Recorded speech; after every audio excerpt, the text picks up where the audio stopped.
Hello everyone, so আজকে আমরা শুরু করতে চলেছি তোমাদের মাধ্যমিকের ভৌত বিজ্ঞানের 3 নাম্বার অধ্যায় রাসায়নিক গণনা। তো এই রাসায়নিক গণনা অধ্যায়ে আসলে আমরা কি শিখবো সেটা শুরু করার আগে আমরা দেখে নিই যে রাসায়নিক বিক্রিয়া আসলে কি। রাসায়নিক বিক্রিয়ার যে সংজ্ঞা তোমাদের বইয়ে দেওয়া রয়েছে সেটি বোঝার আগে কয়েকটি রাসায়নিক বিক্রিয়া আমি তোমাদের দেখিয়ে দিচ্ছি।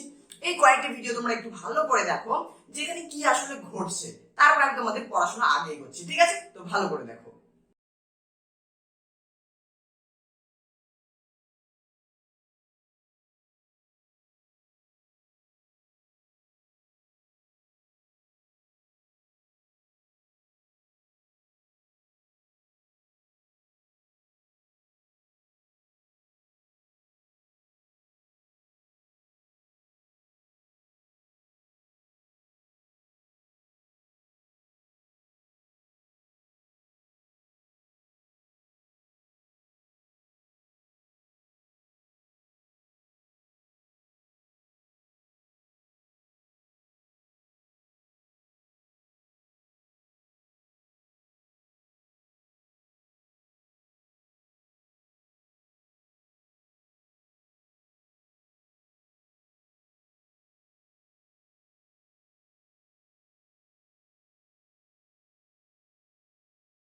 আচ্ছা, তো আমরা এখানে কি দেখলাম? আমরা দেখলাম যে কিছু কিছু রাসায়নিক বিক্রিয়ার ক্ষেত্রে আলো উৎপন্ন হচ্ছিল, আবার কিছু কিছু ক্ষেত্রে এক বা একাধিক পদার্থ কোনো না কোনো একটা প্রক্রিয়ার মাধ্যমে অন্য একটা পদার্থে পরিণত হচ্ছিল, তাই তো? তো রাসায়নিক বিক্রিয়া আসলে কাকে বলে? রাসায়নিক বিক্রিয়া হচ্ছে একটা প্রক্রিয়া, যে প্রক্রিয়ার মাধ্যমে এক বা একাধিক পদার্থ সম্পূর্ণরূপে পরিবর্তিত হয়ে নতুন ধর্ম বিশিষ্ট এক বা একাধিক পদার্থ উৎপন্ন করে। এটাই হচ্ছে রাসায়নিক বিক্রিয়া। যেমন আমি তোমাদের একটি উদাহরণ দিচ্ছি, ভালো করে মন দিয়ে দেখো। ধরো calcium carbonate CaCO3, calcium carbonate, আমি একটি পাত্রে ক্যালসিয়াম কার্বনেট নিলাম এবং বাইরে থেকে তাকে আগুন দিলাম অর্থাৎ তাপ দিলাম। তাহলে আমি দেখলাম যে ক্যালসিয়াম কার্বনেট ক্যালসিয়াম অক্সাইড এবং কার্বন ডাই অক্সাইড তৈরি করলো। এটা আমি দেখতে পাচ্ছি, ঠিক আছে। এবার দেখো, এইটা হচ্ছে একটা রাসায়নিক বিক্রিয়া যেখানে ক্যালসিয়াম কার্বনেটকে তাপ দিলাম, কার্বন ডাই অক্সাইড হাওয়ায় উড়ে গেল, CO2 বাতাসে উড়ে গেল এবং পাত্রে ক্যালসিয়াম অক্সাইড পড়ে রইল, কঠিন ক্যালসিয়াম অক্সাইড পড়ে রইল। এবার এই সম্পূর্ণ বিক্রিয়াটি, এটিকে আমি তোমাদের সামনে কি আমি এখন পড়ে দেখালাম? মোটেই আমি তোমাদের সামনে পড়ে দেখাইনি। আমি বিক্রিয়াটি কি করলাম? বোর্ডে লিখলাম। কিভাবে লিখলাম? যে না, ক্যালসিয়াম কার্বনেটকে আমি একটি সংকেতের সাহায্যে প্রকাশ করলাম, এই দুটোকে একটি সংকেতের সাহায্যে প্রকাশ করলাম এবং মাঝখানে কিছু চিহ্ন আমি ব্যবহার করেছি, তীর চিহ্ন ব্যবহার করেছি, যোগ চিহ্ন ব্যবহার করেছি। এটাকে বলা হয় রাসায়নিক সমীকরণ। অর্থাৎ যখন আমরা কোনো একটা রাসায়নিক বিক্রিয়াকে সংকেত এবং চিহ্নের মাধ্যমে প্রকাশ করতে পারি তখন তাকে রাসায়নিক সমীকরণ বলা হয়। তার মানে আমি যেটি বোর্ডে লিখেছি এটি কি? এটি আসলে একটি রাসায়নিক বিক্রিয়ার সমীকরণ। বুঝতে পেরেছো? এবার কোন একটা রাসায়নিক বিক্রিয়ায় যারা অংশগ্রহণ করে তাদেরকে বলা হয় বিক্রিয়ক এবং যারা তৈরি হয় রাসায়নিক বিক্রিয়ার ফলে তাদেরকে বলা হয় বিক্রিয়াজাত পদার্থ। যেমন এইখানে দেখো, এখানে বিক্রিয়ক কে বলতো? এখানে বিক্রিয়ক হচ্ছে ক্যালসিয়াম কার্বনেট, কারণ ক্যালসিয়াম কার্বনেটকে আমি উত্তপ্ত করছি। আর যেহেতু ক্যালসিয়াম কার্বনেট উত্তপ্ত করা হচ্ছে অর্থাৎ বিক্রিয়ায় ক্যালসিয়াম কার্বনেট অংশগ্রহণ করছে, তাই ক্যালসিয়াম কার্বনেটকে বলা হবে বিক্রিয়ক। এবং উত্তপ্ত করার ফলে কি তৈরি হলো, অর্থাৎ বিক্রিয়ার ফলে যেটা তৈরি হলো সেটাকে বলা হবে বিক্রিয়াজাত পদার্থ। অর্থাৎ এই রাসায়নিক বিক্রিয়ার ক্ষেত্রে ক্যালসিয়াম অক্সাইড এবং কার্বন ডাই অক্সাইড হচ্ছে বিক্রিয়াজাত পদার্থ। আমি তোমাদের আরো একটি রাসায়নিক বিক্রিয়ার উদাহরণ দেখাচ্ছি, ভালো করে দেখো। এটা একটু দেখে জটিল মনে হচ্ছে, বা একটা সোজা রাসায়নিক বিক্রিয়ার উদাহরণ দেখাচ্ছি। যেমন ধরো কয়লা, কয়লা তো আমরা সবাই দেখেছি। সেই কয়লাকে বা কার্বনকে আমরা যদি অক্সিজেনে পোড়াই, কালই শেষ হয়ে গিয়েছে। কার্বনকে যদি আমরা অক্সিজেনে পোড়াই তাহলে কি উৎপন্ন হবে বলতো? কার্বনকে অক্সিজেনে পোড়ালে কার্বন ডাই অক্সাইড তৈরি হবে, CO2। এটাও একটা রাসায়নিক বিক্রিয়া। এখানে কার্বন এবং অক্সিজেন এই দুটো হচ্ছে বিক্রিয়ক এবং বিক্রিয়াজাত কে বলতো? বিক্রিয়াজাত পদার্থ হচ্ছে কার্বন ডাই অক্সাইড। এটা হচ্ছে বিক্রিয়াজাত পদার্থ। এবার যে কোনো রাসায়নিক বিক্রিয়ার সমীকরণ আমরা যখন লিখব সেই সমীকরণে কিন্তু দুটো জিনিস অবশ্যই ঠিক থাকতে হবে। সেই দুটো জিনিস ভালো করে মনে রাখো, না হলে কিন্তু পরের জিনিসগুলো বুঝতে পারবে না। সেই দুটো জিনিস আসলে কি? সেটা হচ্ছে কোনো একটা রাসায়নিক বিক্রিয়ায় দুই দিকে কিন্তু, অর্থাৎ বিক্রিয়ক এবং বিক্রিয়াজাত পদার্থ দুটির ক্ষেত্রে কিন্তু একই পরমাণু থাকতে হবে। অর্থাৎ দেখো এইদিকে কার্বন পরমাণু রয়েছে, অক্সিজেন পরমাণু রয়েছে, আবার এইদিকেও কিন্তু কার্বন পরমাণু এবং অক্সিজেন পরমাণু রয়েছে। অর্থাৎ কার্বন এবং অক্সিজেন এই দুটির যে পরমাণু রয়েছে তারা নিজেদের মধ্যে কিছু পরিবর্তন ঘটিয়েছে এবং ঘটিয়ে দিয়ে নতুন একটা অণু তৈরি করেছে, সেটা হচ্ছে কার্বন ডাই অক্সাইড। এক্ষেত্রে কোনোভাবেই কিন্তু জল উৎপন্ন হতে পারে না, H2O জল কিন্তু উৎপন্ন হতে পারে না। কেন জল উৎপন্ন হবে না? কারণ বিক্রিয়কে কিন্তু হাইড্রোজেন নেই। ধরো এখানে হাইড্রোজেন প্রথমে বিক্রিয়া করছিল, কোনোভাবে ধরো হাইড্রোজেন বিক্রিয়া করছে, তাহলে আমরা একটা আশা রাখতাম যে জল উৎপন্ন হবে। যেহেতু এইদিকেও হাইড্রোজেন নেই, এইদিকেও হাইড্রোজেন তৈরি হবে না। মোদ্দা কথা হচ্ছে যেই পরমাণুগুলি বিক্রিয়কে থাকবে সেই পরমাণুগুলি বিক্রিয়াজাত পদার্থেও কিন্তু থাকবে। এটা গেল 1 number thumb rule. 2 number thumb rule ভালো করে মনে রাখো, সেটা হচ্ছে বিক্রিয়কগুলিতে যতগুলি পরমাণু থাকবে বিক্রিয়াজাত পদার্থতেও কিন্তু ততগুলি পরমাণু থাকতে হবে। অর্থাৎ বাঁ দিকে যেই কটা পরমাণু থাকবে কোন একটা নির্দিষ্ট মৌলের, ডান দিকেও সেই কটাই পরমাণু থাকতে হবে সেই কটা নির্দিষ্ট মৌলের। ব্যাপারটা কি ঠিক কিরকম তোমরা ভাবছো যে দাদা ব্যাপারটা বুঝতে পারলাম না? দেখো এই ক্ষেত্রে দেখো বাঁ দিকে অর্থাৎ বিক্রিয়ক পদার্থের ক্ষেত্রে কটা কার্বন আছে? একটা কার্বন। ডান দিকেও কিন্তু একটা কার্বন রয়েছে, তার মানে ঠিক আছে। বাঁ দিকে দেখো দুটো অক্সিজেন পরমাণু রয়েছে, ডান দিকেও দুটো অক্সিজেন পরমাণু রয়েছে, তার মানে এই যে রাসায়নিক বিক্রিয়ার সমীকরণ আমি লিখলাম এই সমীকরণটি সমতা বিধান যুক্ত, অর্থাৎ সঠিক সমীকরণ। একটা সমীকরণ আমরা সঠিক তখনই বলবো যখন সেই সমীকরণের বাঁ দিকে যেই কটা পরমাণু থাকবে কোন একটা নির্দিষ্ট মৌলের, ডান দিকেও সেই কটা থাকবে। তোমরা বলছো দাদা এখানে তো সেই কটাই রয়েছে, তার মানে এটা সঠিক বিক্রিয়ার সমীকরণ। এমন কি হতে পারে যে কোনো একটা রাসায়নিক বিক্রিয়ার আমি সমীকরণ লিখলাম যেখানে বাঁ দিকে এবং ডান দিকে দুটো পরমাণুর সংখ্যা আলাদা কোনো একটা নির্দিষ্ট মৌলের? হতেই পারে। যখন হবে সেক্ষেত্রে কিন্তু আমাকে সেই সংখ্যাটিকে সমান করতে হবে, আর এই সমান করার প্রক্রিয়াকেই বলা হয় রাসায়নিক বিক্রিয়ার সমতা বিধান করা। তাহলে চলো শিখে নিই বা দেখি এমন একটা রাসায়নিক বিক্রিয়া যেখানে কোনো একটা নির্দিষ্ট মৌলের পরমাণুর সংখ্যা বাঁ দিকে এবং ডান দিকে দুই দিকে আলাদা। উদাহরণ আমি তোমাদের দিচ্ছি, উদাহরণটা আমি লিখে দিচ্ছি এখানে। ধরো পটাশিয়াম ক্লোরাইডকে আমি উত্তপ্ত করছি। পটাশিয়াম ক্লোরাইডের সংকেত কি? KClO3। KClO3 এটা হচ্ছে পটাশিয়াম ক্লোরাইডের সংকেত। এক্ষেত্রে আমরা উত্তপ্ত করি, কি তৈরি হবে বলতো? পটাশিয়াম ক্লোরাইড তৈরি হবে এবং তৈরি হবে অক্সিজেন O2। এবার এই বিক্রিয়ায় দেখো KCl পটাশিয়াম এবং ক্লোরিন এই দুটোর একটা করে পরমাণু আছে বাঁদিকে, ডান দিকেও কিন্তু পটাশিয়াম এবং ক্লোরিন অর্থাৎ K এবং Cl দুটোর কিন্তু একটা একটা করে পরমাণু রয়েছে।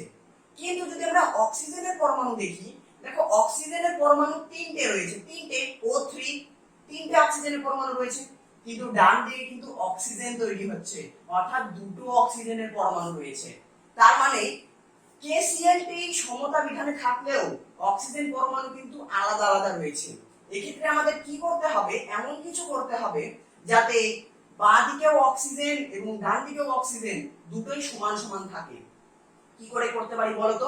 দেখো বাঁ দিকে তিনটে অক্সিজেন রয়েছে, ডান দিকে দুটো অক্সিজেন রয়েছে। আমি যদি 2 আর 3 এর লসাগু করি তাহলে কিন্তু আমি 6 পাবো। 2 আর 3 এর লসাগু করলে কত হয়? 6 হয়। তাহলে আমি এমনটা কিছু করতে পারি যে ডান দিকেও 6টি এবং বাম দিকেও 6টি এটি রাখতে পারি। কিভাবে? দেখো ডান দিকে দুটি অক্সিজেন রয়েছে, আমি ডান দিকে ধরো 3 দিয়ে গুণ করে দিলাম। তাহলে অক্সিজেনকে যদি 3 দিয়ে গুণ করে দিই অর্থাৎ 3টি অক্সিজেনের অণু নিই, তাহলে দেখো 3 দুগুণ 6। কটি অক্সিজেনের পরমাণু হলো? 6টি অক্সিজেনের পরমাণু।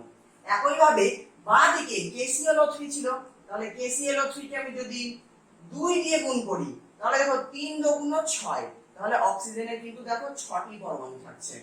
অর্থাৎ অক্সিজেন এদিকে 3টি ছিল, এদিকে 2টি ছিল, এই দুটোকে আমি সমান করার জন্য KClO3 কে 2 দিয়ে গুণ করলাম, যার ফলে অক্সিজেন 6টি হয়ে গেল, এবং এদিকে অক্সিজেনকে 3 দিয়ে গুণ করলাম, যার ফলে অক্সিজেন 6টি হয়ে গেল। অর্থাৎ অক্সিজেন পরমাণুর সংখ্যা কিন্তু মিলে গেল। কিন্তু ঘটনাক্রমে দেখো যে KCl ছিল মানে পটাশিয়াম এবং ক্লোরিন, এই K এবং Cl এটা কিন্তু দুটো দুটো করে হয়ে গেল। KCl দুটো হয়ে গিয়েছে না, এদিকে দুটো হয়ে গিয়েছে, কিন্তু ডান দিকে তো KCl একটা রয়েছে, তাহলে আমরা KCl কেও 2 দিয়ে গুণ করে দিই। তাহলে দেখো এবার বিক্রিয়াটি সম্পূর্ণ রয়েছে। এবার আমি তোমাদের মিলিয়ে দেখাচ্ছি। পটাশিয়াম দুটো রয়েছে, পটাশিয়াম দুটো রয়েছে, ক্লোরিন দুটো রয়েছে, ক্লোরিন দুটো, অক্সিজেন কটা রয়েছে? 3 দুগুণ 6টি, অক্সিজেন 3 দুগুণ 6টি। এই যে আমি যেটা করলাম এটাকে বলা হয় রাসায়নিক বিক্রিয়ার সমতা বিধানকরণ, ঠিক আছে? অর্থাৎ রাসায়নিক বিক্রিয়াটিকে আমি সমতা বিধান করলাম। এইভাবে যখন আমরা কোনো একটা রাসায়নিক বিক্রিয়া লিখব তখন আমাদের দেখতে হবে যে সমতা বিধান করা রয়েছে নাকি আমাদের করতে হবে। যদি করা না থাকে তাহলে আমরা সেটিকে সমতা বিধান করব। ঠিক আছে, এই অবধি জানলাম। তাহলে আমরা রাসায়নিক সমীকরণের দুটি নিয়ম জানলাম। এবার আমরা একটা ঘটনা তোমাদের শোনাই। দেখো, আজ থেকে অনেক বছর আগে বিজ্ঞানী ল্যাভোইসিয়ে নামে একজন বিজ্ঞানী ছিলেন। তিনি একটা কথা বলেছিলেন। তিনি বলেছিলেন যে কোনো একটা রাসায়নিক বিক্রিয়ায় বিক্রিয়াজাত পদার্থের ভর, অর্থাৎ বিক্রিয়াজাত পদার্থের মোট ভর বিক্রিয়া পদার্থের মোট ভরের সমান।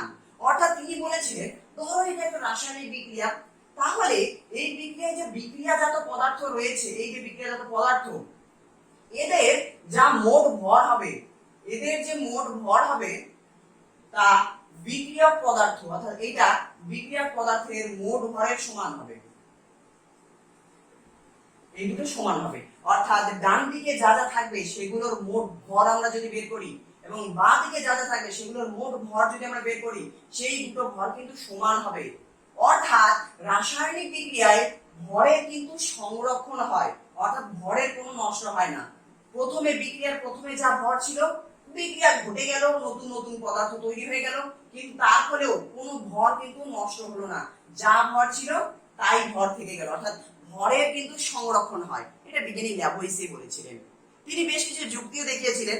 এখন তোমাদের আমি একটা জিনিস জিজ্ঞেস করি, কয়লা তো অনেকেই দেখেছো, কয়লা কি পোড়াতে দেখেছো? কোথাও কয়লাতে ধরো রান্না হচ্ছে, সেখানে দেখবে যে কয়লা পোড়ানো হলো, রান্না হয়ে গেল, কিন্তু কয়লাটা পোড়ানোর পরে কয়লার ওজন কি প্রথমে যা থাকে পরেও কি তাই থাকে? সেক্ষেত্রে কি ভর কি একই থাকে? মোটেই নয়। কয়লাকে যখন আমরা পোড়াই তখন পুড়ে যাওয়ার পরে একটা যে ছাই ভস্য পড়ে থাকে, সেটার ওজন কি আর কয়লার ওজন একই? মোটেই নয়, ভর তো কমে যায়। তাহলে তুমি এখন নিশ্চয়ই বলবে যে এখানে একটা রাসায়নিক বিক্রিয়া ঘটলো, যে আমরা কয়লাকে অক্সিজেন দিয়ে পোড়ালাম, অর্থাৎ কার্বনকে অক্সিজেন দিয়ে পোড়ালাম, যে কার্বন প্লাস O2 কি তৈরি হচ্ছে? CO2। এই ক্ষেত্রে আমরা কয়লা পোড়ানোর পর দেখছি যে ওজন কমে যাচ্ছে, তাহলে ভরটা আসলে গেল কোথায়? ভরটা কোথায় গেল একটু ভাবো তো। কেউ যদি জেনে থাকো কমেন্টে জানাও, ঠিক আছে? আমি জানিয়ে দিচ্ছি। দেখো, যখন কয়লার সঙ্গে অক্সিজেনের বিক্রিয়া হচ্ছে, অর্থাৎ কয়লাকে বাতাসে পোড়ানো হচ্ছে, তখন কি উৎপন্ন হচ্ছে? Carbon die oxide. এবার আমরা যখন প্রকৃতিতে যখন দেখি কয়লা পোড়ানো হচ্ছে, একটা ধোঁয়া টাইপের ওঠে না? ওই ধোঁয়াতে কিন্তু কার্বন ডাই অক্সাইড উৎপন্ন হয়, এবং সেই কার্বন ডাই অক্সাইডকে আমরা ধরে রাখতে পারি? মোটেই নয়। সেই কার্বন ডাই অক্সাইড কি হয়? হাওয়ায় উড়ে চলে যায়।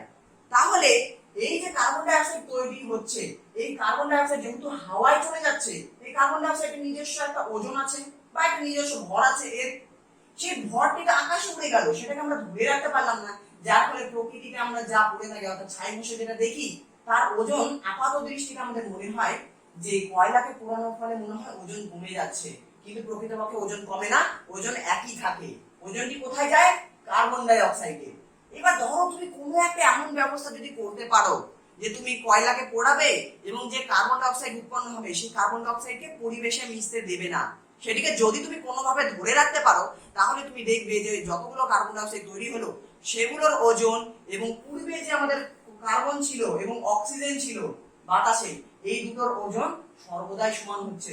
অর্থাৎ কার্বন আর অক্সিজেনের ওজন যোগ করব, অর্থাৎ ভর যোগ করব, এবং কার্বন ডাই অক্সাইডের ভর দেখবো যে এইটার যা ভর হবে আর এইটার ভর সমান হবে। ঠিক আছে? আর একটা জিনিস জানিয়ে রাখছি, আমি বারবার ভর বলছি, ওজন বলছি, একটা জিনিস সবসময় মনে রাখবে যে যখন আমরা রসায়ন বিদ্যায় ভর এবং ওজনের মধ্যে কিন্তু তেমন কোনো পার্থক্য থাকে না। পদার্থবিদ্যায় ভর এবং ওজন এই দুটো একটি ভিন্ন জিনিস হলেও রসায়ন বিদ্যায় ভর এবং ওজনকে সমানই ধরা হয়। ঠিক আছে? তো সেক্ষেত্রে কোনো কনফিউজ হবে না। তাহলে কি বিজ্ঞানী ল্যাভোইসিয়ে বললেন? যে রাসায়নিক বিক্রিয়ায় কিন্তু ভরের সংরক্ষণ হয়, ভর কিন্তু কোনোভাবেই নষ্ট হয় না, এটা বিজ্ঞানী ল্যাভোইসিয়ে বললেন। কিন্তু পরবর্তীতে বিজ্ঞানী আইনস্টাইন এমন একটা সূত্র দিলেন, তার যুগান্তকারী একটা সূত্র, E=mc²।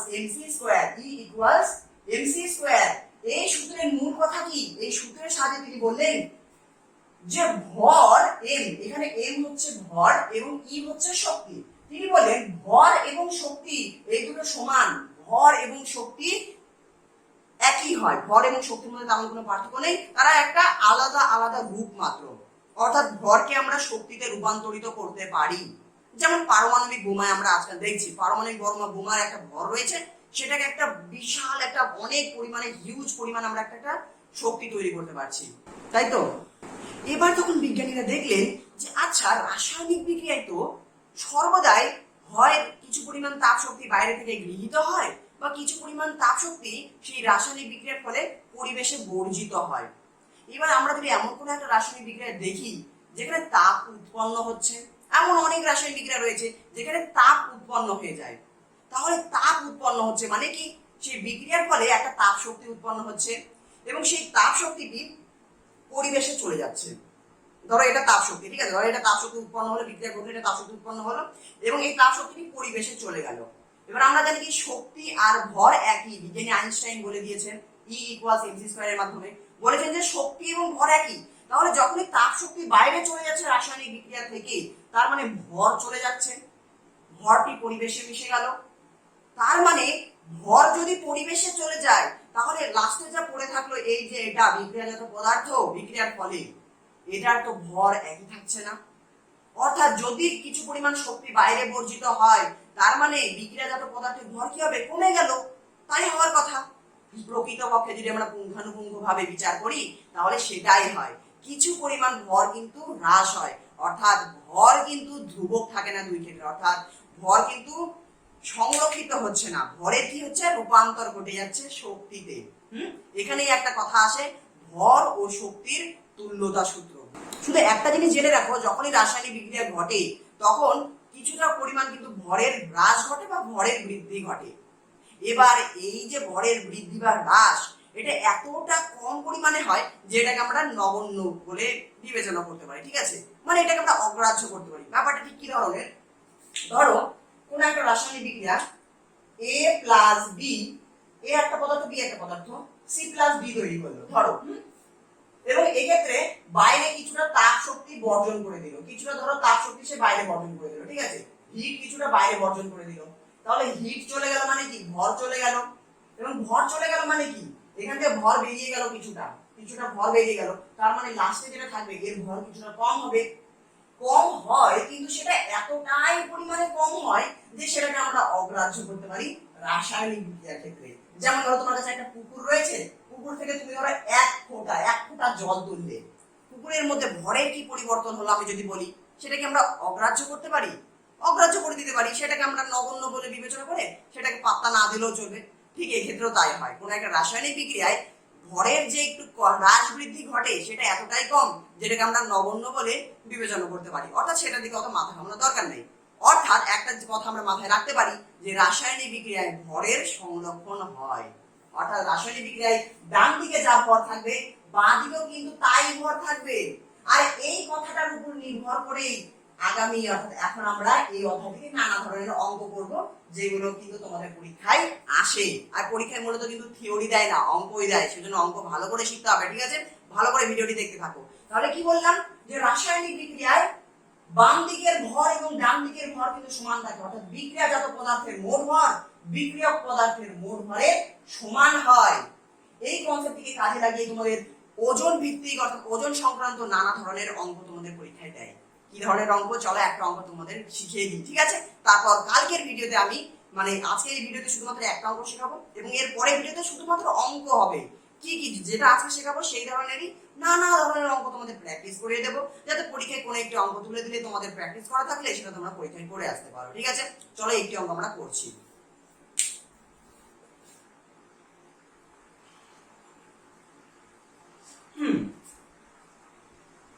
আমি একটি রাসায়নিক বিক্রিয়া লিখছি, ধরো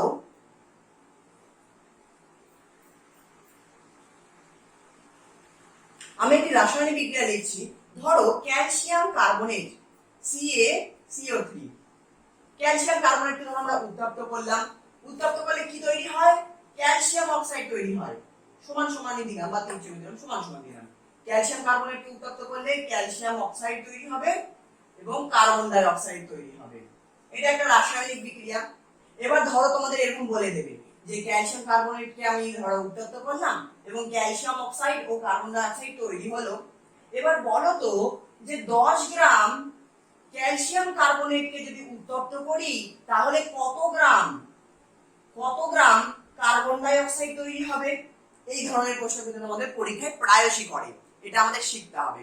আর এই ধরনের যে অঙ্কগুলো রয়েছে তার কয়েকটি স্টেপ রয়েছে, সেই স্টেপগুলো আমি তোমাদের শিখিয়ে দিলে যত ধরনের অঙ্ক হোক না কেন তোমরা সব করতে পারবে। সেই জন্য ভালো করে মন দিয়ে স্টেপগুলো দেখো, দেখার পরে এই অঙ্কটা নিজেরাও একবার খাতায় করবে না দেখে, ঠিক আছে? না দেখে করতে গিয়ে আটকে যাবে, তারপরে ভিডিওটি আবার একবার দেখবে। ওকে, তাহলে চলো কিভাবে করব। বলছে যে 10 গ্রাম ক্যালসিয়াম কার্বনেটকে উত্তপ্ত করলে কত গ্রাম কার্বন ডাই অক্সাইড তৈরি হবে। এবার আমরা যখনই এই ধরনের প্রশ্ন করবে আমরা দেখব যে কাদের কাদের ওজনের কথা বলা হচ্ছে। যাদের যাদের ওজনের কথা বলবে তাদের মোলার ভর বের করব। এখানে কাদের কাদের ওজনের কথা বলছে? ক্যালসিয়াম কার্বনেট এবং কার্বন ডাই অক্সাইড। তাহলে চলো মোলার ভর বের করি। এবার প্রশ্নে তোমাদের আরো একটা জিনিস দেওয়া থাকবে, সেটা হচ্ছে প্রতিটি পরমাণুর পারমাণবিক ভর। প্রশ্নে এরকম দেওয়া রয়েছে যে ক্যালসিয়ামের পারমাণবিক ভর কত। আমরা শিখে এসেছি গ্যাসের আচরণ অধ্যায়, কেউ যদি জেনে থাকো বা মনে থাকে কমেন্ট করো। ক্যালসিয়ামের পারমাণবিক ভর 40, জানি আমরা সকলে এটা। তারপরে কার্বনের পারমাণবিক ভর কত? কার্বনের পারমাণবিক ভর আমরা জানি 12। অক্সিজেনের পারমাণবিক ভর কত আমরা জানি 16। এগুলো আমাদের জানা রয়েছে। ক্যালসিয়াম, অক্সিজেন, কার্বন, আর কোনো পরমাণু রয়েছে? নেই। পরীক্ষায় এটা দেওয়া থাকবে, অনেক ক্ষেত্রে দেওয়া থাকে না, সেক্ষেত্রে মাথায় রাখতে হবে আমাদের। যে পরীক্ষা বলে দিল যে ক্যালসিয়ামের পারমাণবিক ভর 40, কার্বনের পারমাণবিক ভর 12, অক্সিজেনের পারমাণবিক ভর 16, তাহলে এই অঙ্কটা যে 10 গ্রাম একে উত্তপ্ত করলে কত গ্রাম কার্বন ডাই অক্সাইড তৈরি হবে। তো আমাদের সবার প্রথম কাজ সমতা বিধানযুক্ত সমীকরণটি লেখা। সমীকরণ তো আমরা লিখেছি, এটা কি সমতা বিধান করা আছে? ক্যালসিয়াম একটা আছে, ক্যালসিয়াম একটা আছে, কার্বন একটা আছে, কার্বন একটা আছে, অক্সিজেন এইদিকে 3টা আছে, এইদিকে অক্সিজেন 1টা 2টো 3টে আছে, তার মানে সমীকরণটি সমতা বিধান যুক্ত হয়ে রয়েছে। এবার যেহেতু ক্যালসিয়াম কার্বনেট এবং কার্বন ডাই অক্সাইড এই দুজনের ওজন সম্পর্কে প্রশ্নে বলা রয়েছে, সেহেতু এদের আগে আমরা আণবিক ভর বের করব। ঠিক আছে, আণবিক ভর বের করব। তাহলে চলো আণবিক ভর বের করে নিই। এটা কি ক্যালসিয়াম কার্বনেট একটা অণু, এর আণবিক ভর কত হবে? যোগ করে দাও।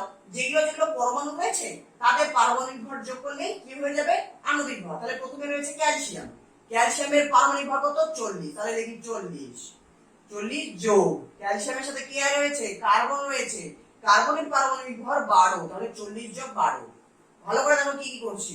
যোগ অক্সিজেন, অক্সিজেনের 3টে পরমাণু রয়েছে, অক্সিজেনের একটা পরমাণুর পারমাণবিক ভর কত? 16, কিন্তু যেহেতু 3টে পরমাণু রয়েছে তাই 16 গুণ 3 হবে, 3টে পরমাণু রয়েছে। এটা হয়ে গেল ক্যালসিয়াম কার্বনেটের আণবিক ভর। এটাকে একটু যোগ বিয়োগ করো, কত আসবে দেখো আমি করে দিচ্ছি। আমাদের দিকে 16 দুগুণ 32, 3 16 48, 48 12 আমাদের হচ্ছে 60, 60 আর 40 হচ্ছে 100, 100 হচ্ছে আণবিক ভর কিসের? ক্যালসিয়াম কার্বনেটের। কার্বন ডাই অক্সাইডের আণবিক ভর বের করি। কার্বন কত? 12, অক্সিজেন কত? 16 দুগুণ 32, দুটো যেহেতু অক্সিজেন পরমাণু রয়েছে, তাহলে কত হচ্ছে? 16 দুগুণ 32, 32 12 44, এরকম হয়ে গেল। এবার আমি কি বলেছি যে আমরা কিন্তু আণবিক ভরকে অঙ্ক করতে পারবো না, আমাদের কি করতে হবে? আণবিক ভরটাকে মোলার ভরে পরিবর্তিত করতে হবে। এবার আমরা যখন গ্যাসের আচরণ অধ্যায় আমি পড়েছিলাম সেখানে মোলার ধারণা কিন্তু আমি তোমাদের ভালো করে শিখিয়ে রেখেছিলাম। মোল অধ্যায় সম্পর্কে সমস্ত কিছু ভালো ডিটেইলসে বুঝিয়ে এসেছি। যারা দেখোনি ভালো করে দেখবে, চ্যানেলের প্লেলিস্টে রয়েছে, ঠিক আছে? তো যারা দেখেছো তারা অলরেডি জানো আণবিক ভর থেকে মোলার ভর করতে গেলে কি করতে হয়? কিচ্ছু না, আণবিক ভরের শেষে খালি গ্রাম লিখে দিতে হয়, সেটাই কি হয়ে যায়? মোলার ভর। তাহলে আমি বলতে পারি যে 1 মোল ক্যালসিয়াম কার্বনেটের ওজন কত? 100 গ্রাম। 1 মোল কার্বন ডাই অক্সাইডের ওজন কত? 44 গ্রাম। মানে আণবিক ওজন আমরা এই প্রশ্ন থেকে লিখে নিব, গ্রাম লিখে দিব, তাহলে সেটা আমার মোলার ভর হয়ে গেল। তাহলে দেখো আমরা এখান থেকে বলতে পারি কি যে 100 গ্রাম ক্যালসিয়াম কার্বনেট তৈরি করতে 100 গ্রাম ক্যালসিয়াম কার্বনেটকে যদি আমরা তাপ দিই তাহলে 44 গ্রাম কার্বন ডাই অক্সাইড তৈরি হচ্ছে। বলতে পারি, তাই তো দেখছি যে 100 গ্রাম ক্যালসিয়াম কার্বনেটকে উত্তপ্ত করলে 44 গ্রাম কার্বন ডাই অক্সাইড তৈরি হচ্ছে। তাহলে সেটা লিখি, এখানে ভাষায় লিখি যে 100 গ্রাম ক্যালসিয়াম কার্বনেটকে আমি একটু স্পিডে লিখছি, ঠিক আছে, উত্তপ্ত করলে 44 গ্রাম কার্বন ডাই অক্সাইড তৈরি হয়। এবার প্রশ্ন কি করেছে? প্রশ্নে বলেছে যে 10 গ্রাম ক্যালসিয়াম কার্বনেটকে উত্তপ্ত করলে কত গ্রাম কার্বন ডাই অক্সাইড তৈরি হয়। দেখো তো ঐকিক নিয়মে পারবে না? 100 গ্রামে 44 গ্রাম, তাহলে 1 গ্রামে কত? 1 গ্রামে 44 বাই 100, তাই তো? 100 গ্রামে 44 গ্রাম, তাহলে 10 গ্রামে কত? 10 গ্রামে কত? ঐকিক নিয়ম করে দাও, 44 বাই 100 গুণ কত? 10 গ্রাম। তাহলে 0 0 কাটলো, 10 44 বাই 10 মানে 4.4 গ্রাম। তাহলে প্রশ্নের উত্তর আমরা দেখছি যে যদি আমরা 10 গ্রাম ক্যালসিয়াম কার্বনেটকে উত্তপ্ত করি 4.4 গ্রাম কার্বন ডাই অক্সাইড তৈরি হচ্ছে। এটাই হচ্ছে আমাদের প্রশ্নের উত্তর, এটাই কিন্তু আমাদের চাওয়া হয়েছে। আমি একবার সরে যাচ্ছি, কেউ স্ক্রিনশট তুলে নাও, তারপর অঙ্কটি নিজে থেকে করো। তাহলে দেখো এই প্রশ্নে কি জটিল তেমন কিছু ছিল? জটিল কিন্তু কিচ্ছু ছিল না। প্রশ্নে একটা বিক্রিয়া সম্বন্ধে বলা ছিল এবং বলা ছিল এই বিক্রিয়ায় এত গ্রাম এটা থেকে এত কত গ্রাম ওটা তৈরি হবে। এই ধরনেরই প্রশ্ন জিজ্ঞেস করবে যে এত গ্রাম এ থেকে এত কত গ্রাম সি তৈরি হবে। তো যেই দুটোর ওজনের কথা বলবে সেই দুটোর আণবিক ভর লিখে দেব। যেই দুটোর ওজনের কথা প্রশ্ন বলা থাকবে তাদের আণবিক ওজন লিখবো, আণবিক ওজনের সঙ্গে গ্রাম বসিয়ে দেবো, সেটাই হয়ে যাবে আমাদের মোলার ওজন মানে মোলার ভর। মোলার ভর হয়ে গেল। তাহলে তারপর আমরা ঐকিক নিয়মে ফেলে দেবো, দেখবো যে কোনটা চাইছে। আচ্ছা এটার দেওয়া আছে, এটা চাইছে, তাহলে 100 গ্রামে 44, 1 গ্রামে এত, 10 গ্রামে কত, উত্তর আমাদের বেরিয়ে গেল উত্তর আমাদের। তো আশা করি অঙ্কটা তোমরা শিখে গিয়েছো রাসায়নিক গণনার এই ধরনের অঙ্ক কি করে করতে হয়। এবার এই ধরনের নানা ধরনের একটু ঘুরিয়ে পেঁচিয়ে অঙ্ক হবে। সেম অঙ্ক একটু ভাষার পরিবর্তন হবে এবং রাসায়নিক বিক্রিয়া পরিবর্তন হবে। এখানে যেমন আমি ক্যালসিয়াম কার্বনেটকে উত্তপ্ত করলাম, তোমাদের হয়তো বলে দিল যে পটাশিয়াম ক্লোরাইডকে উত্তপ্ত করলে কি হবে, বা ধরো কার্বনকে অক্সিজেনে পোড়ালে কার্বন ডাই অক্সাইড তৈরি হয়, এটার ধরো অঙ্ক দিয়ে দিল। নানা ধরনের বিক্রিয়া রয়েছে, সেগুলোর অঙ্ক তোমাদের দিতে পারে। সেক্ষেত্রে কিছু ইম্পর্টেন্ট অর্থাৎ গুরুত্বপূর্ণ যেগুলো সমীকরণ রয়েছে সেগুলোর যত ধরনের অঙ্ক হতে পারে সেই অঙ্কগুলো আমি পরের ভিডিওতে করিয়ে দেবো। পরের ভিডিওতে শুধুমাত্র অঙ্কই করাবো এবং করানোর আগে এই অঙ্কের নিয়মকে আমি আরো একবার শিখিয়ে দিয়ে তারপর ধারার ধার একদম পরপর অঙ্ক করিয়ে দেবো। তাহলে এই অধ্যায়ের অঙ্ক শেষ হয়ে গেল। আর একটা ভিডিও আসবে 3 নাম্বার, সেখানে কিছু আমাদের প্রমাণ ঘনত্ব বাষ্প ঘনত্ব একটু থিওরি রয়েছে হালকা, সেটি পড়িয়ে দিলে কিন্তু আমাদের রাসায়নিক গণনা অধ্যায়টি শেষ হয়ে যাচ্ছে। তো আশা করি তুমি ভিডিওটি বুঝতে পেরেছো, অঙ্কটি শিখতে পেরেছো। কেউ যদি কোথাও বুঝতে না পারো, কোথাও যদি অসুবিধা হয় কমেন্টে জানাও। আর ভিডিওর কোন পার্টি তোমার সবথেকে ভালো লেগেছে জানাও, আর কারো কোনো রিকোয়েস্ট থাকলে কমেন্টে জানাও, ঠিক আছে? তো দেখা হচ্ছে পরের ভিডিওতে অঙ্কের সিরিজে অর্থাৎ এর পরের অঙ্কটিতে। ততক্ষণ পর্যন্ত পড়াশোনা করতে থাকো আর পড়াশোনা করতে থাকো, ঠিক আছে? এটাই, বাই।